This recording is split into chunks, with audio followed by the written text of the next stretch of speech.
Sebelum melanjutkan, jangan lupa subscribe dulu, terima kasih. Bab 225 Si Putih Tua menggoyangkan pantatnya.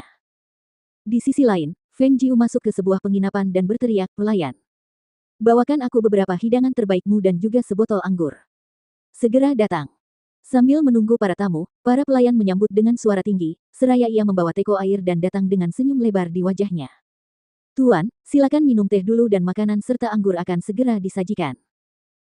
Feng Jiu awalnya duduk di dekat jendela di lantai pertama. Namun, ketika dia dengan santai mengalihkan pandangannya keluar, dia melihat kuda gemuk itu menoleh ke kiri dan ke kanan sepanjang jalan. Hal itu membuatnya takut dan segera bergeser ke belakang. Sampai, ketika kuda gemuk itu lewat di luar, dia akhirnya menghela napas lega dan bergumam, "Aku kena kutukan. Kenapa dia terus mengikutiku tanpa henti?" Dia mengangkat cangkir tehnya dan meniup pelan cangkir teh yang masih mengepul itu. Saat dia menyeruputnya, dia mendengar suara keributan dari jendela. Meringkik. Dia menoleh dan langsung berteriak, "Ahaha."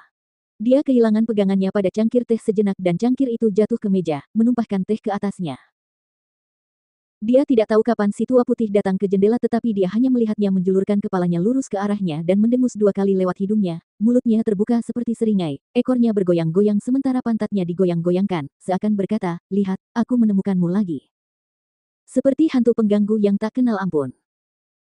Ia menatapnya kosong, melihat kuda gemuk itu mengangkat kuku depannya dan meletakkannya di ambang jendela dan tidak mau bergerak, menatap lurus ke arahnya yang mengundang cekikikan dan tawa dari kerumunan orang di sekitarnya. Kuda siapa itu? Gemuk sekali. Kuda itu bahkan punya tanduk.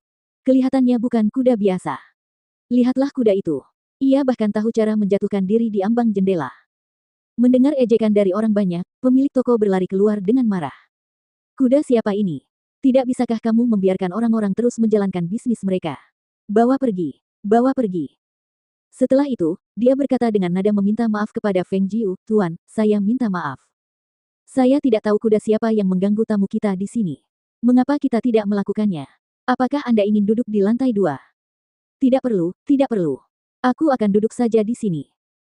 Feng Jiu melambaikan tangannya dengan acuh tak acuh dan berkata, lalu melihat pemuda itu berlari keluar dari kerumunan dan terengah-engah sambil berteriak, "Itu kudaku. Itu kudaku."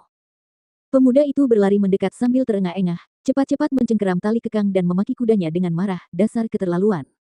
Si tua putih. Aku pasti akan menjualmu. Aku akan membelinya." Seru Feng Jiu sambil memainkan cangkir di atas meja, sambil menatap ke arah pria dan kuda yang berdiri di sana. "Hah? Apa?" Pemuda itu terkejut sesaat, sedikit tertegun. Dia mengerutkan bibirnya dan berkata, "Aku bilang aku akan membelinya. Berapa harga kudanya? Bukankah kamu bilang akan menjualnya? Kamu bisa menjualnya kepadaku. Ini." Pemuda itu menggaruk kepalanya lalu berkata dengan malu, "Sebenarnya saya hanya mengatakannya, untuk sedikit menegurnya. Saya tidak punya niat untuk menjualnya. Jelas sekali kuda ini sangat menyukaiku. Lihat. Ia telah mengejarku sejauh ini dan kau tidak mampu menjinakkannya dengan baik. Bukankah lebih baik kau menjualnya kepadaku?" Tanyanya sambil melihat kuda gemuk itu yang terduduk di ambang jendela, alisnya terangkat, sudut mulutnya melengkung membentuk senyum jahat. "Out White, tidakkah kau setuju? Kau pasti ingin ikut denganku, kan?" Meringkik. Si tua putih mengangkat kepalanya dan meringkik, lalu mengangkat kuku belakangnya untuk menendang ke arah pemuda itu.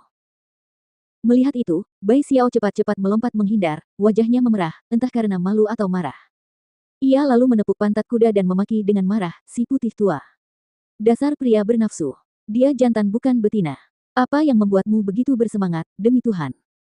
Melihat kejadian itu, Feng Jiu tidak dapat menahan tawanya dan berkata, Awalnya aku tidak begitu menyukainya. Tapi sekarang, aku semakin menyukainya semakin aku melihatnya. Apa yang bisa kulakukan?" Ketika si tua putih mendengar itu, pantatnya mulai berayun ke kiri dan ke kanan, ekspresi kegirangan tampak di wajah kudanya saat ia melengkungkan lidahnya dan berusaha menjilatinya lagi.